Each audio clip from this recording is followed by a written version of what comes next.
Hello student, कैसे हैं। आज बायोलॉजी स्पेशल क्लासेस में मैं कमल कौशल आपके लिए 10 ऑब्जेक्टिव क्वेश्चन लेकर आया हूं, जो कि बोर्ड पेपर में ज़्यादातर पूछा जाता है। तो जीवों में जनन से बोर्ड परीक्षा में ज़्यादा क्वेश्चन पूछे जाते हैं। ये चैप्टर का नाम है जीवों में जनन, रिप्रोडक्शन इन ऑर्गेनिज्म।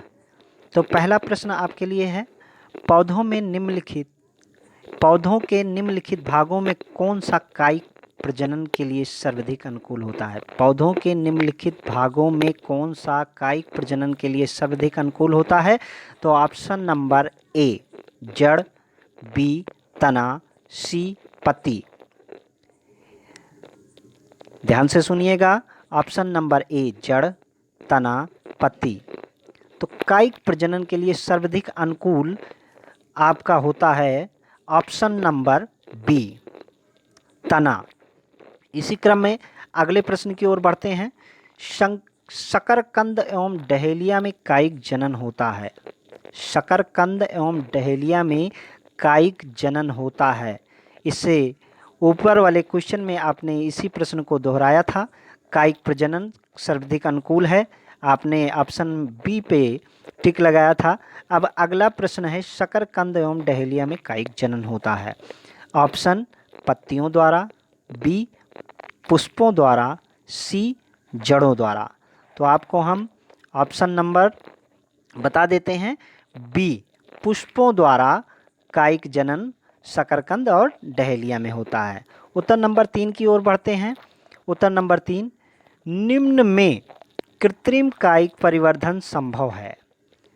पुनः से कायिक परिवर्धन की बात हो रही है, तो निम्न में कृत्रिम, लेकिन ध्यान दीजिएगा यहाँ पर कृत्रिम कायिक परिवर्धन की बात हो रही है। तो इसका ऑप्शन है आलू में, बी अजूबा में, सी आम में। कायिक परिवर्धन की बात हो रही है और ये भी बात हो रही है कि इसमें कृत्रिम कायिक परिवर्धन संभव है। तो आपको हम बता देना चाहते हैं, इसका ऑप्शन नंबर सी आम में कृत्रिम कायिक परिवर्धन संभव है। इसी क्रम में अगले प्रश्न की ओर बढ़ते हैं। प्रश्न नंबर 4, भारतीय भ्रूण विज्ञान के जनक हैं। भारतीय भ्रूण विज्ञान के जनक हैं। Option A Ramudar, B P Maheshwari, C B N Prasad. तो आप लोग गेस लगाइएगा कौन है। फिलहाल मैं इसका ऑप्शन बता देता हूं। Option number B P Maheshwari भारतीय भ्रूण विज्ञान के जनक हैं। इसी क्रम में प्रश्न नंबर 5 की ओर बढ़ते हैं। बहुभ्रूणता खोजी गई। बहुभ्रूणता खोजी गई किसके द्वारा। ऑप्शन है ल्यूवेनहाक, बी महेश्वरी द्वारा, सी कपूर द्वारा। प्रश्न को पुनः से दोहरा देते हैं। बहुभ्रूणता खोजी गई ल्यूवेनहाक के द्वारा, बी महेश्वरी द्वारा, सी कपूर द्वारा। इसका सही ऑप्शन है ए ल्यूवेनहाक के द्वारा बहुभ्रूणता खोजी गई। इसी क्रम में अगले प्रश्न की ओर बढ़ते हैं। प्रश्न नंबर 6, रोपण विधि जिस पर कलम लगाई जाती है उसे कहते हैं। रोपण विधि जिस पर कलम लगाई जाती है उसे कहते हैं स्टॉक, सयान और सी गूटी। ध्यान दीजिएगा, option number A stock, B scion, C गूटी। तो इसका सही उत्तर है स्टॉक। अब प्रश्न नंबर 7 की ओर बढ़ते हैं। पुदीने में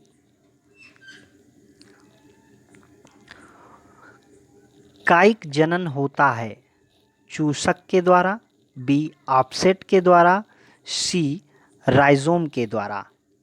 प्रश्न को पुनः से दोहरा देते हैं। पुदीने में कायिक जनन होता है ए चूसक द्वारा, बी ऑफसेट के द्वारा, सी राइजोम के द्वारा।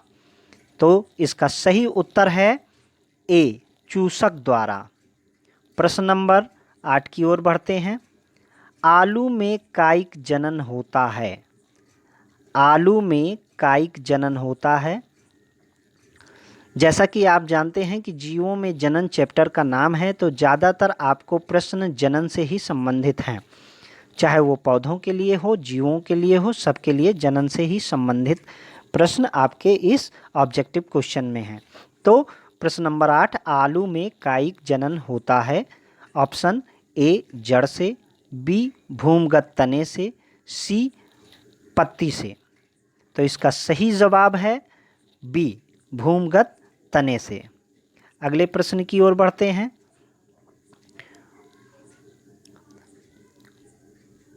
पुनरुद्ध भवन के दौरान एक अंग का दूसरे अंग में रूपांतरण कहलाता है। पुनरुद्ध भवन के दौरान एक अंग का दूसरे अंग में रूपांतरण कहलाता है। ऑप्शन ए मार्फोजेनेसिस, बी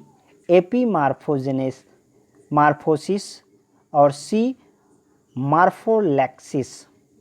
पुनः से अब ऑप्शन बता देते हैं, मार्फोजेनेसिस, बी एपीमार्फोजेनेसिस